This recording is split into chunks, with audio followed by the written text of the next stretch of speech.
Jack Howell, Jack, middle initial E, Howell, Howell. What is your birthday? 4/16/32. And where were you born? I was born in Omaha, Nebraska. Omaha, Nebraska. And tell me about your family and your sibling when you're growing up. Well, I had two brothers, an older brother and a younger brother, and there was three boys. We grew up, and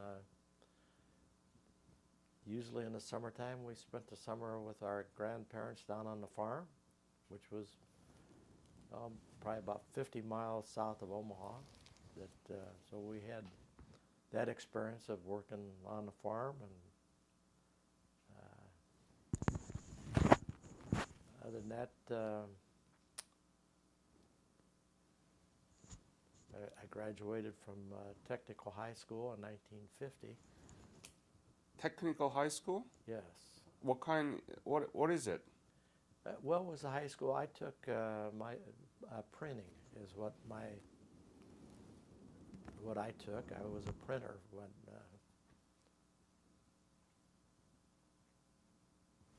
And let me ask you this question. When you were in the school, were you taught about Korea at all? No, I didn't know anything about Korea. What about Asia? Just Japan was the only thing that. That was it? Yeah. And then some of the islands, during the war, World War II, but not Korea. Not Korea. And what did you do after the graduation? Well, after the graduation, I graduated in June, and I went on a trip to Colorado with my parents and brothers.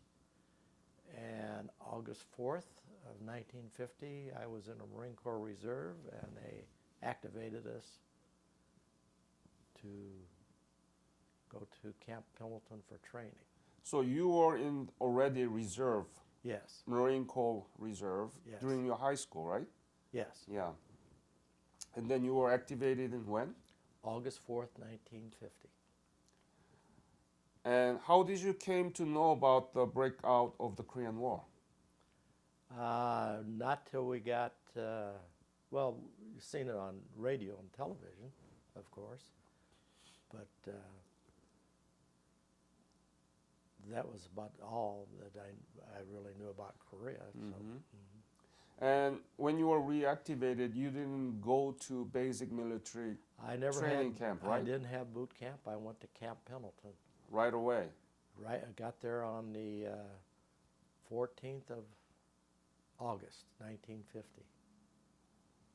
And what happened? We went through a rigorous training, combat training. Could you tell me? Well, we had, let's see, 2 months of probably what a lot of the boot camp is, and the training with weapons and marching, amphibious landings,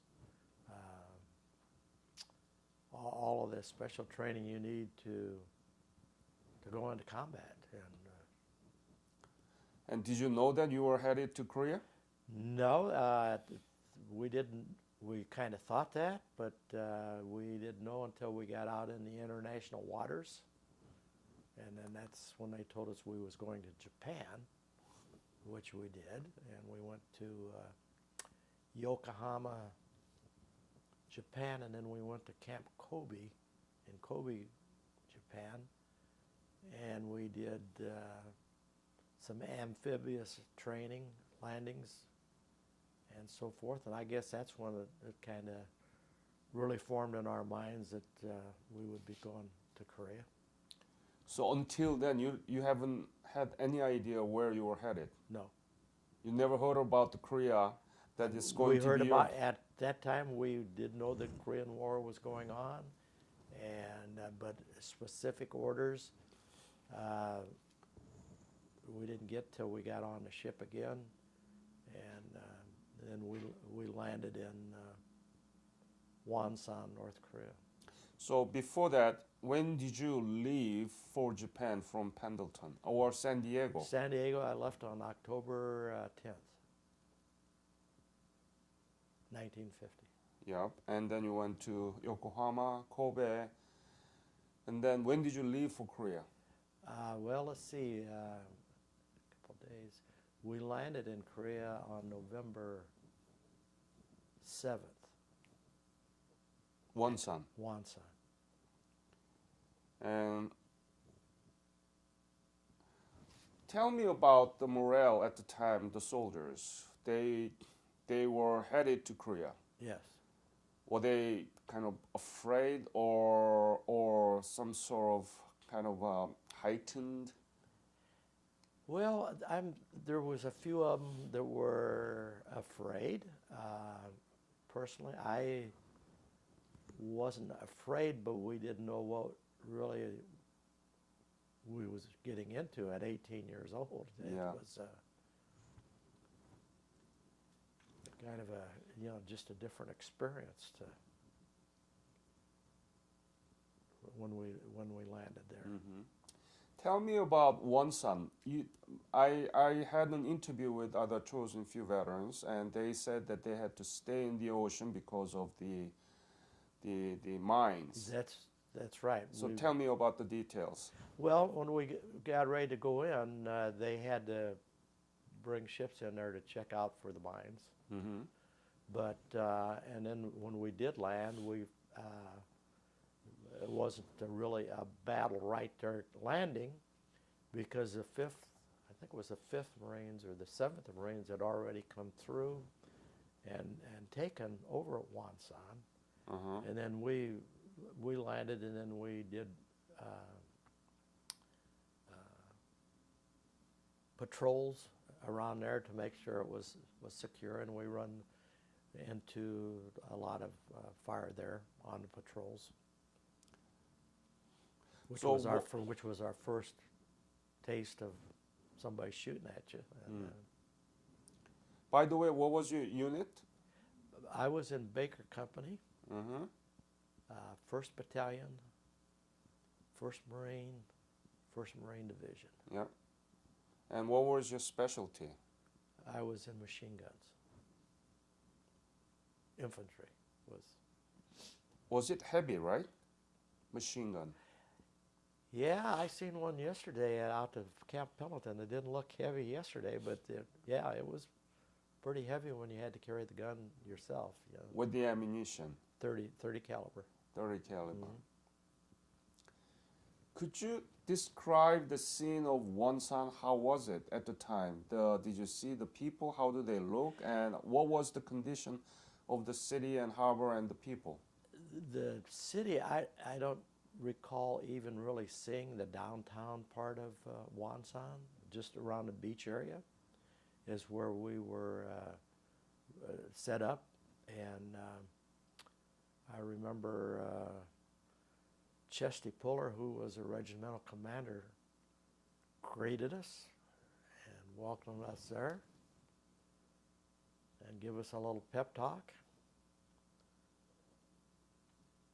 He told us that he wouldn't send us any place he wouldn't go himself. Mm-hmm. And then he said, with a little bad language, there's no place on earth I wouldn't go. So that kind of took care of that message for us. And but there wasn't a lot of, like they didn't do a lot of bombing and stuff like that evidently they had very little resistance when they took over Wonsan, because it didn't show a lot of, a lot of buildings blown up and that kind of. Uh-huh. But there wasn't really a lot of buildings there either.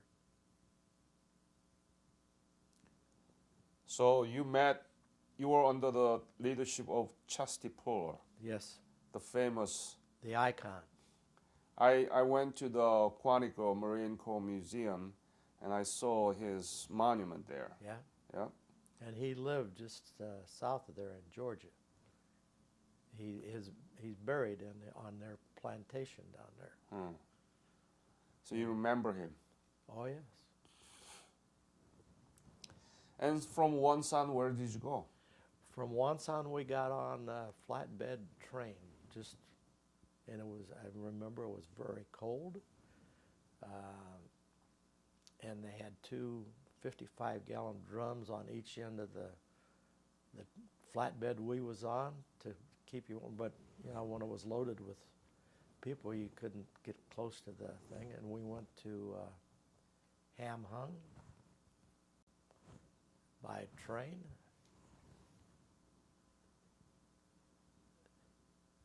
Then they put us on 12-by trucks, and we went to the base of the Chosin Mountain. I think it was, that wasn't the name of the mountain, but I think we was at Chinni. Jinheungni. Was that the right name? Yeah, Jinheungni. And that's where my unit was stationed, guarding at that time, the supply and ammo depot at the base of the hill. This is the map of Chosin Field Battle. I've not seen one like this one before. I've got a map, but it's not as clear as this on the. Is that clearer? Well, it shows. Mine doesn't show. Well, it didn't show Chenia on there. So you arrived in Jinheungni. Do you remember when you arrived there? We arrived there around the 25th of November, or 24th, someplace at the end of November, in the 20s. It was maybe 21 to 20. So on the way up to Jinheungni, did you see any Chinese soldiers? No. No, not at all? No. No skirmish or No no skirmish. battle? No. Nothing. Nothing. And describe the Jinheungni. How was it at the time that you arrived there? Well, there wasn't anything there. Where we was at, it was just a couple of little shacks, but no population of people. No North Korean people at all? No, not where we were at, no. It was, like I said, a couple little houses, but no. And then we had Thanksgiving dinner there. I remember that on the 26th. Yeah. And then we got our orders to leave, I believe it was on the 27th or the 28th, to go up to Udam-ni. Oh, so you didn't stay there? No, we stayed there, and then that's when they started getting in some serious trouble up there. The 5th and 7th Marines. Was Right. And then we went up, our unit, the 1st Battalion of the 1st Regiment. We went up and took hill, and it was either 1080 or 10008. Our job was to go up there and take that hill over from the Chinese and maintain it until the rest of the people come out. Was that in Udam-ni? Yeah, right as you come out of the So reservoir. when did you arrive at Udam-ni? I want to say probably around the 28th of November. So that was after the first initial attack by the Chinese Yeah. against the 5th and 7th regiments in Udam-ni. Yeah. Yeah. How was it when you arrived in Udam-ni? How was the situation there? What was the scene? Can you describe in detail? Yeah, well, I can describe what I seen. I remember going up there, and we walked up there, of course, or marched up there. I don't say marching, but we walked up there, and it was really, really cold and snowing. And we took a break to get our orders to go up on the hill, 1080. I think it was 1080. And that's when we was open fired on. We did not see the Chinese at that time, and it wasn't until we dug in there. Well, we didn't dig in because it was all rock, but that's where we stayed that night. And then the next morning we pursued to take over that hill, the mountain. What about other 5th and 7th Regiment of Marines there? Did you see them? We didn't see them until they come out Come out from where? from the reservoir and up further north, Hagaroo, up in that area. Our job was to take that hill and hold it. But you Because- said it was in the Udamni, right? yes, Yeah, Hagal-Uri is south of Udamni. Southeast of Hagal-Uri there. oh, really? Yep. Hagal-Uri is there. Yeah, Oh, so it's not south. It's actually east. yeah, This is Udamni there. yeah. Hmm. But it's below. Below. Yeah, that's where we was at, Mhm. Udemy. And how close was it between Udamni and Hagal-Uri? I don't know, because when we got there, we took that hill and we stayed there until all the troops got out. Uh-huh. So tell me about the first initial attack by Chinese to your unit. It was, well, how did overwhelming. Just one after another. It was like, it's hard to put in numbers, but it was mass. And we know that every one of them did have a weapon. They just charged in mass, and a lot of them had weapons. But when you'd get up in the morning, of course they was still all laying there. But it was pretty overwhelming and kind of scary. How close was it? Well, they would get as close probably to the edge of that Balcony? balcony. So it's like 10 meters away. And there was barbed wire strung out there to slow them down. Just 10-minute distance. Yeah. You were that close. Yeah. And so many. And so many, and when we went up there and took the hill, there was a lot of them in their, well, I guess you'd call them maybe bunkers. And they was froze to death. They were dead. We didn't know that. Their eyes were still open, and Chinese? yeah, in their little white quilted uniform. Mm-hmm.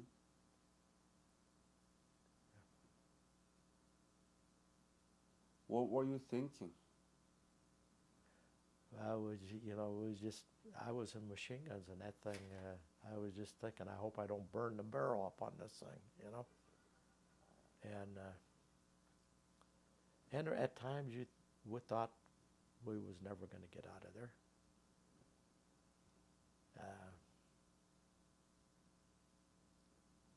Do you often do you see that nightmare, or do you see some of the scenes that are surrounded by Chinese and being attacked? At times, sometimes one of the things I remember sometimes is vividly seeing the ones that were froze to death. Just, with their arms on the bunker, with their weapon. Mm. And then somebody yelling, screaming, chimes, bugles. Tonight you die, Marine. Some of them could speak pretty good English. Yeah. How do you think you went through all this and survived? The good Lord. It was nothing we did. The Lord brought us through that for a reason. How many of you were there in the unit when you were defending the 1080 hill? We had 2 companies, I think, so probably 500? Yeah, I would say, well, maybe, no, not that many, probably about 300. 300. And I'm not sure on that, but that's, And how many survived? well, a lot of them out of our outfit, we probably lost about 15% of the. And I read that every single Marines who killed there were retrieved, and you carry all of them, leaving nobody there. Is that? Well, that's true to some degree. At Hagaroo, I wasn't there, but I had friends there, and I have pictures now of they couldn't get them out of there because of the air.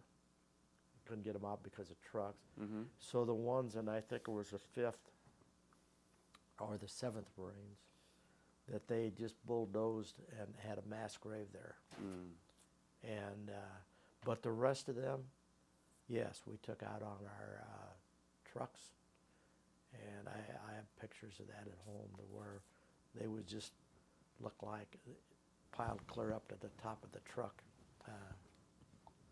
I think I made wrong comments here. Those who injured, all of them were carried back. Oh, right? yeah, the injured, right? Yep. Yes, and there was a lot of dead that we brought out too. Mm-hmm. Now come down to Udemny. Udemny, Mhm. and then from there, where did you go? We went down to headed down towards Hamhung. Hammond, yeah. But how was it when you withdraw? How was the situation? We had fire all the way down because they was still on, the ridges, and we walked from Udemny down to the bottom of Chinny, and then they picked us up in trucks there and took us down to Hamhung, where we got on a ship and went to Pusan. And were you there at the Treadway Bridge was? Yes, we were still we couldn't get out until they put that in there. So describe in detail, because I heard about this Kodori, and suddenly the sky was really cloudy, and then it was dark, Yeah. but somehow it's been cleared. It's just just an open spot, like you'd see in a movie where it just and it was fairly bright. What time was it? Well, it was in the morning, but it wasn't. Well, I don't know, but it wasn't like 4 o'clock or 3 o'clock or something. So it's like a dawn. Yeah. And when was that? Well, I don't know the exact date on that because we left on the 13th, I think, of. From Hamhung. Yeah.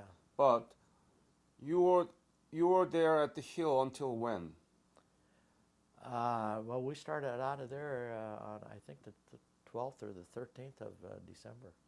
No. The 1080 hill. Okay.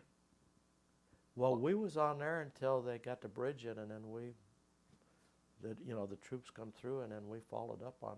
Mm-hmm. So, please describe again the scene that you saw when the sky was suddenly cleared and the bridge was. That thing parachuted down, and the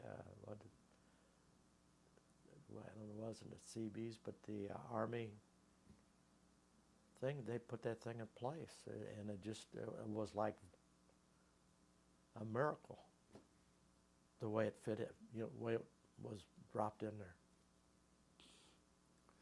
So the Chinese destroyed the bridge, and then U.S. came and just parachuted down the new bridge, Yeah. like a new bridge, Mm-hmm. and And that that's just when the fit into the right place. Yeah. I cannot believe it. It was that they, it was like I don't know how to say it. There was very little effort. There was effort, but I mean not something that was unbelievable. And you saw that. Yeah. You were awakened. Yeah. We was up on that hill. That was a hill last out. And then the 5th Marines come, or 7th Marines come through, the 5th Marines come through, and then the 1st Marines left. Wow. It's like a miracle that God That's exactly performed. what it was. That's what I told you before. Just by the grace of God, we got out of there. Without that bridge, We wouldn't have been able to get out of there that's an amazing story. because the ravines was deep. Yeah. So, from you arriving in Jinhengni in November 25th, and then go up to the hill, and then coming down, and that happened, this whole thing, how do you put that into perspective right now? It's just like it was unreal. That I guess we, being cold, most of us had severe frostbite walking out of there, and I know one thing when we got down the bottom and seen the trucks waiting there for us was quite a sight. Did you regret at the time that you were there? No. You mean like feeling sorry that why am I here? Mm-hmm. No, I never.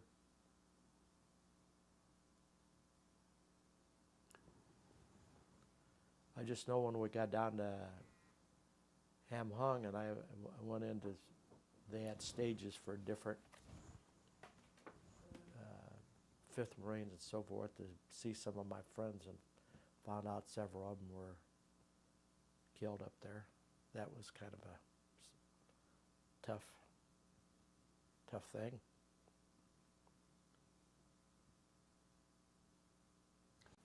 Describe the coldness that you experienced there. How can you describe it? Well, we would, we had shoe packs, and when you'd walk, your feet would sweat. When you stopped it, then your feet were like being in a refrigerator. When I got out to the bottom, that I couldn't, my shoes, I couldn't lace them. My feet was swollen up that bad. And we used to, when we'd stop, we'd change our socks and pin them, the wet ones underneath our arm, and I think most of us from today, I have neuropathy all over from the cold. It didn't hit till my 50s, and so, but it was just, it's, I don't know how to explain it. It was just, the sea rations were frozen.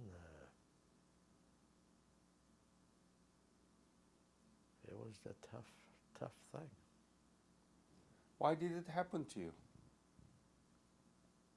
Well, I don't know. That's the Lord wanted me there for a reason. That was part of my life plan. Mm-hmm. So, What is Korea now to you? The Korea that you saw 1950 and the Korea that you know now. What is Korea to you? well, Korea. I was over there in 2000 to the 50th anniversary in September of 2050. It was unbelievable to see. It's like going into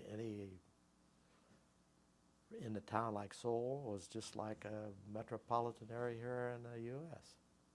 Very busy. Gratifying to see that that what we did over there was helpful to them. Absolutely. Without that opportunity to rebuild our nation, we are not here. We are not here. And they was very, the people there were very open to us and treated us really very well for the time we was there. Let's go back to the part.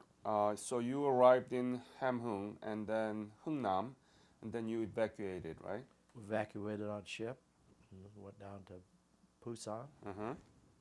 and I think the area where we was at was called Masan. Masan, Yeah. and we was there. I know we had Christmas dinner there, Uh-huh. and I think we pulled out of there like the first part of the year, like January or end of January, first February, and started back up. Back up to 38 parallel. Yeah. Spring of offensive. Yeah. Where did you go? Do you remember? Well, I don't know the name of the towns. I know some of the battles was a triangle. Yeah. And Cheolwon, pardon? Cheolwon, Yeah. Geumhwa. Yeah. I don't know the name of the towns, but Uh-huh. just and then I think there was another one. I got wounded in June of 1950. How? Artillery shrapnel Where? in the back of my legs and Oh. back. Nothing. Just pain, but not enough to get me out of there. Oh. Yeah, I was one of the, because the replacement rafts wasn't coming, so they just kept us there and sick bay or whatever they called it. And it's not like the old MASH you've seen on TV. Right. But then we went back up the line. Again? Yeah. To where? Back where we up in the triangle. Triangle and then area? there was two up above that, and I can't remember what. Jackson Heights? It may have Is been. it familiar? No. Jane Russell? No. Was it Heartbreak Ridge? Heartbreak Ridge is in the right side of the triangle. Okay. And then there was one above that. One of that to the right or to the To east? the right. To the east. We was on the well, further to the east. Punch Bowl. Yeah, there you go. How was Punch Bowl battle there? We had a lot of casualties. And so we went all the way. In fact, when I left to come home on, I think it was November 6th or 7th, we was in North Korea. And I can't think of the name. It's not like SKO.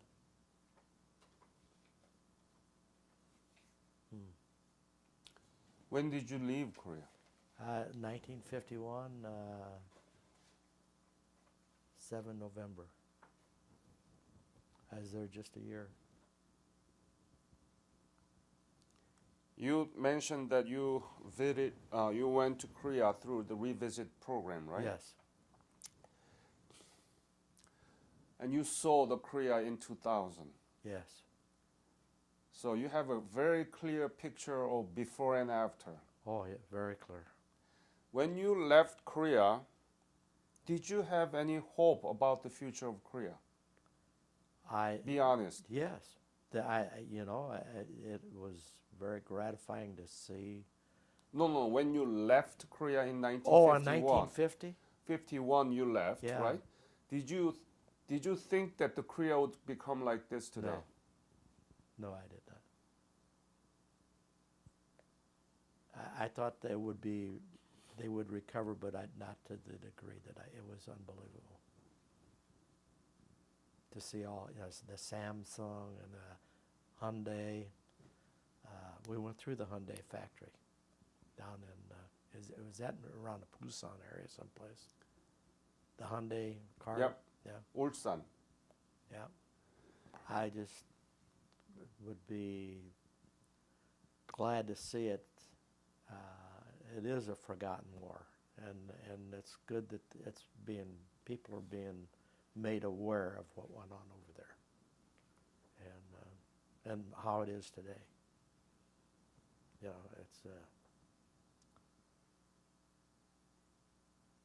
it was amazing to see that country in 2000. To me, you could still see up around the hills, the bunkers are still there. You could see the grass, but you could see it in the area down around the southern part of Korea.